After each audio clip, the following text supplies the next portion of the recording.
overheating, boot loop, bloatware, battery problems, AMOLED burns, green lines, at white screen of death. Yan ang madalas na problema sa mga smartphones ngayon. At nakakagulat niyan, pati mga high-end smartphones na nagkakahalaga ng 30,000 pataas, nagkakaproblema din yan. Dagdag sakit ulo yan, lalo na pag ipapaayos mo at wala ng warranty. Ang laki ng magagastos mo. Kahit nga may warranty, hassle pa rin eh. Lalo na pag gamit mo yung phone mo sa school o work, tapos kailangan mo bang pumunta sa service center para ipaayos? Pero mga kahigang, may napansin lang ako, no? Pag mas simple yung phone natin, mas tumatagal pa. Kumbaga, ititira lang natin yung mga essentials. Kaya kung gusto mo ng phone na pang matagalan, ito ang OnePlus Nord CE3 Lite 5G. Yung OnePlus kasi pagdating sa mga ibang phone brands, napakalinis ng OS niya, napaka-stable, napaka-optimize, tapos wala ka pang makikitang ads. Sa iba kasi ganun yung ginagawa nila, diba? Nasa notification mo na yung ads, tapos bigla na lang lumilitaw pag nag-install ka ng apps. Pero to be fair, lahat naman ng mga phone brands may mga issues yan eh. Pero ito kasing OnePlus, ito yung may pinaka-less issues sa lahat. Mamaya makikita nyo sa video kung ano pa yung reason ko kung bakit ito yung nire-recommend ko sa inyo. So yung nakuha natin dito, 8GB na RAM at 256GB na storage. Kita nyo naman yung box mga kaibigan, oh. Makapal yan. Ibig sabihin, madaming laman. Okay, slide lang natin pababa. Whoop. Okay, nandito na kagad yung logo ng OnePlus. Iangat lang natin. Okay, buksan natin to. Ganda na ito. Nord. Wow. Tapos may SIM card ejector na. Paperworks. Ayan. Free case. Yun. Tapos nandito agad yung phone. Andito yung 67 watts na charger. Ayan. Tapos yung cable. Ooh, ito yung paborito ko. Kasi red. Kita nyo naman, oh. Red cable, bagay na bagay dito sa studio natin. Ito yung nagustuhan ko sa mga affordable phones eh. May pre-case ka ng kasama, meron ka pang kasamang charger. Hindi ka guys sa mga mamahalin or mga high-end phones, di ba? Walang case, tapos wala pang charging brick. Bali, binibigay na sa inyo. Ito lang, oh. Kaya manipis yung mga box ng mga yun eh. So, ito na mismo yung OnePlus Nord CE3 Lite 5G. Ang haba na ng pangalan, no? Okay, tanggalan natin yung plastic niya. Whoop! Yun! Ooh. Nice. Ooh. Aha. You know.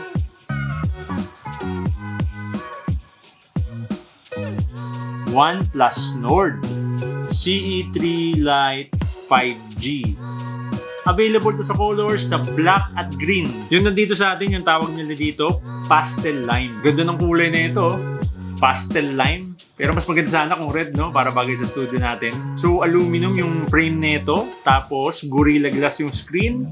Dito naman sa likod, plastic. Ay, ano ba yun, Maki? Bakit naman plastic yung likod? Yung point kasi natin dito, kaya natin kinuha tong phone na to kasi gusto natin ng pangmatagalan. Mas matibay kasi yung plastic eh. Lalo na pag nabagsak mo yung phone mo accidentally, hindi mababasag yung likod. Kahit nga iba, di ba, nakakase na, nababasag pa rin yung glass. Kaya pangmatagalan, plastic. Isa pang maganda dito, ito, SD card slot. Expandable storage. Endangered na to eh. Karamihan kasi ng phone ngayon, internal storage na. Mas gusto ko talaga yung may SD card slot kasi dati yung phone ko, internal storage lang yun. Tapos ang nangyari? Nasira. So yung mga files, photos at videos ko, na-stuck na doon. Hindi ko na makuha. Kaya simula nung nangyari sa akin yun, mas prefer ko na yung phone na may SD card slot kagaya nito. O sa pang rare feature ngayon, headphone jack. Perfect to sa mga audio files, diba? Magagamit yun yung mga high-end na headphones dyan. At syempre, yung mga nagbablog sa labas, pwede po itong kabitan ng external microphone. So bukod dito sa headphone jack, nandito na rin yung mic niya, Type-C port, speaker. Yan, dalawa yan. Tapos meron pa dito, volume buttons. Tapos, yung power button at the same time, fingerprint na rin. Okay mga kaibigan, i-on na natin to.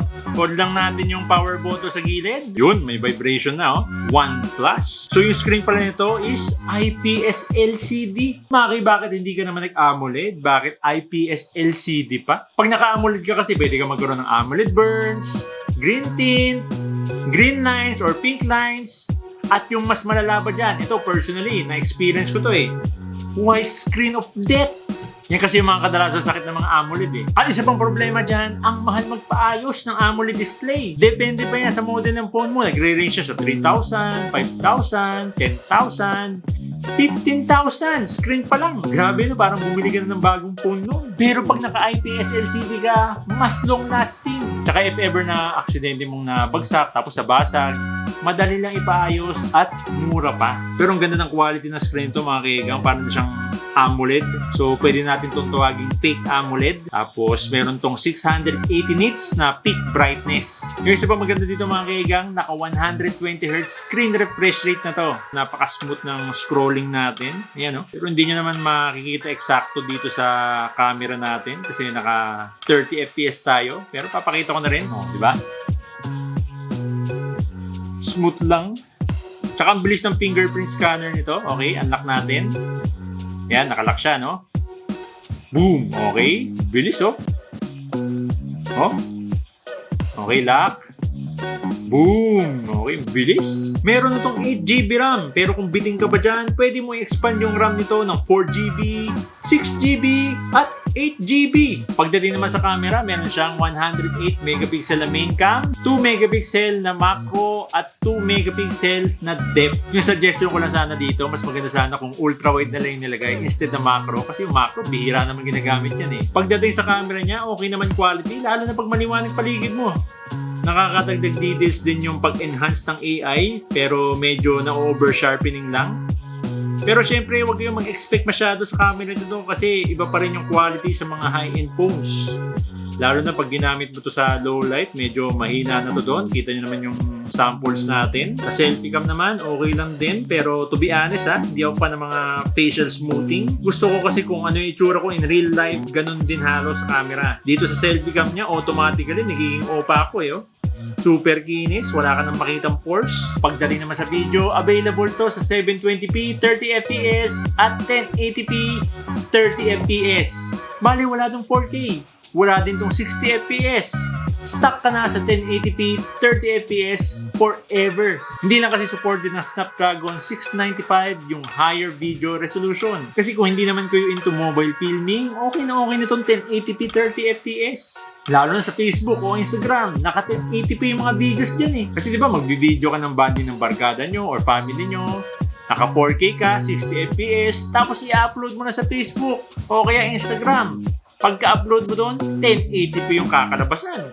Kaya sa akin, hindi naman big deal yung limitation ng Snapdragon 695 sa 1080p at 30fps. Kasi dito nyo nga, yung video natin ngayon, naka 30fps lang yan eh. Lalo na pag nasa labas tayo, di ba? Walang wifi, tapos naka-mobile data tayo, manonood tayo ng video. Madalas, hindi naman natin sineset sa maximum resolution yung videos, di ba? Kadalasan, 480p o kaya lower pa para mas makatipid tayo sa data. Tapos pag manonood ka ng video sa YouTube, nakastuck ka pa rin sa 1080p 30fps. Pero yun nga, sinabi ko kanina, pag nasa labas naman tayo, nagsiswitch tayo sa mas mababang video resolution. Pagdating naman sa games, napaka-playable nitong Snapdragon 695. May mga ilang nagsasabi nga dyan pangit naman yung Snapdragon 695. Lag naman yun sa games eh. Kaya nga itong OnePlus yung nire-recommend kong phone sa inyo. Kasi compare sa mga ibang Chinese na smartphones, ito yung may pinaka-stable at optimized na OS. Sa totoo lang, may mga na-try na rin akong phone na Snapdragon 695 din, gaya nito. Pero napansin ko sa mga yun, Facebook, Instagram, yung mga social media apps pa lang, naglalag na. Ibig sabihin lang nun, yung mga phones na yun, hindi optimized yung apps or OS nila, gaya nitong OnePlus. Kaya itong OnePlus Nord CE3 Lite, perfect na perfect sa ML. Kahit itoto nyo pa yung settings, swabing-swabe, no lag. Sobrang nakaka-enjoy maglaro dito. Ganon din sa COD Mobile, pero pag ginawa mong very high sa graphics, nagsiswitch yung frame rate niya sa very high instead na max at vice versa. Pero overall, napaka-smooth ng gaming experience dito. Kita nyo naman, no lag. At pansin ko, hindi siya madaling uminit kahit naglalaro ka ng 30 minutes to 45 minutes. Bukod sa no lag sa graphics, no lag din to sa network kasi naka 5G na to. Kita nyo naman yung speed natin, nasa loob pa tayo ng studio natin. Kaya ito yung nagustuhan ko sa OnePlus. Napaka-optimize ng OS niya. Wala ding bloatware. Ito yung mga pre-installed apps na hindi mo naman kailangan. Napakadami niyan sa mga ibang phone brands. At ito pa yung maganda dito. Wala kang makikitang ads. Sa ibang phone brands kasi, ganun yung ginagawa nila. Bebenta nila yung phone nila ng super mura, tapos babawi sila sa'yo ng ads. Kahit disable mo yan, lalabas pa rin yung mga ads na yan. Tapos yung material na ginamit dito, aluminum, Tapos plastic yung likod, napaka-durable. Tapos IPS LCD yung display, long lasting na. Tapos mukha pang AMOLED. 108 megapixel cam, 120Hz screen refresh rate, 5,000 mAh battery, 67 watts fast charging. Hindi sasakit ulo nyo for only 14,990 pesos. Pero mga kaibigan, hindi naman sinasabi sa inyo na wag na kayong bumili ng mga high-end phones or flagship phones. Lalo na kung may budget naman kayo, di ba? Tapos okay lang sa inyo gumastos pag nagka-problema. Ito lang yung phone na nire-recommend ko kung ayaw nyo sumakit yung ulo nyo or bulsa nyo. Napaka-affordable naman kasi lalo na pag binis mo sa quality. Napaka-durable ng phone na to. Pero kung gusto nyo pa ng extra protection, lagyan nyo lang ng shockproof case gaya nito. Okay, lagay natin.